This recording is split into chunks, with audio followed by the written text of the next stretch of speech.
If YouTube not working in your old phone, let's see. How to fix switch to YouTube.com problem. This version of YouTube is out of date and no update are available for your device. Solution 1. Open your phone setting. Go to About Phone. And make sure your Android version is 7 or more. Solution 2. Open Chrome browser.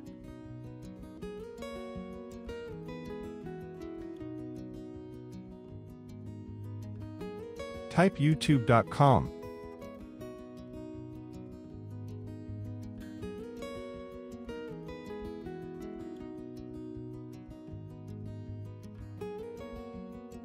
Tap on the dots.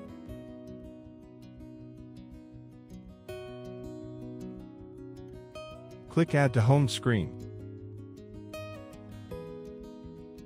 Now create shortcuts.